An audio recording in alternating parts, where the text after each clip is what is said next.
Pilot আমি অর্থাৎ প্রথমে আমি দেখছি পাইলট যে সময় আমরা প্রথমে তো আমরা বাচ্চাদের আমরা শব্দ হয়েছে অন্য জায়গায় চলে গেছি, তো বাচ্চাদের আইনে মেডিকেলে দিয়েছি।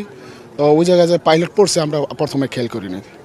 আমরা আধা ঘন্টা পরে আমার এক টিচার বলো যে এখনো পাইলট পড়ছে প্যারাসুট দিয়ে এখনো পরে পরে আছে আর কি। পরে আমি গেছি গিয়া দেখি যে পাইলট আপনার প্যারাসুট উপরে পাইলটের সহ মানে যে চেয়ারটা সহ পড়ে রয়েছে, ঝুলে রয়েছে আর কি, চেয়ারের মধ্যে এমনি পড়ে রয়েছে।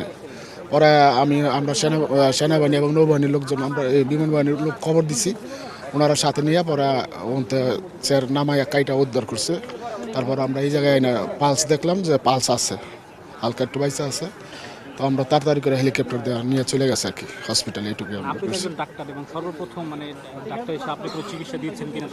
আমি ওই জায়গা থেকে নামায় আমরা সেনাবাহিনী এবং নৌবাহিনীর সবাই আইসা ওনারা উদ্ধার করে আইনা আমরা মেডিকেলে আইনা আমরা প্রথমে পালস প্রেশার এগুলো দেখছি এবং সেবা দিই নাই। তো আমরা পালস প্রেশার দেখছি যে বেঁচে আছে, তো হেলিকপ্টার দিয়ে এমার্জেন্সিভাবে নিয়ে চলে গেছে।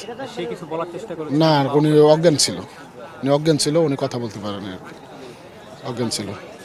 আপনি কিভাবে জানতে পারলেন যে এখানে পাইলট? উনি আমাদের এক টিচার বলো যে উনি টিচার ছিল ওখানে ওই রুমে, তো টিচার ভয়ে বলতেছি যে সে কি কোনো দরজা জানালা ভেঙে পড়ছে কিনা, মানে ওইটা বর্ণনা। ওটা ছাদ বাইঙ্গে নিচে পড়ছে, গাছের মধ্যে প্যারাসুট ঝুলে রয়েছে, ছাদরা আছে না আমাদের টিন সেট ছাদ, তো ছাদ বাইঙ্গে নিচে পড়ছে।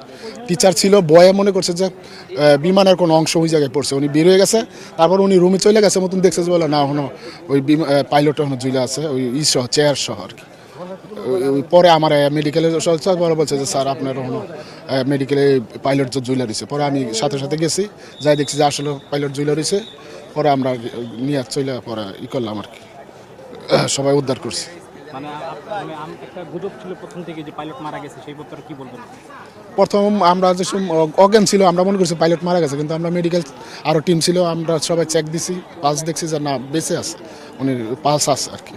এই জন্য আমরা বলছি যে তাড়াতাড়ি করে ওনারা নিয়ে গেছে উদ্ধার করে, হেলিকপ্টার সাথে ছিল।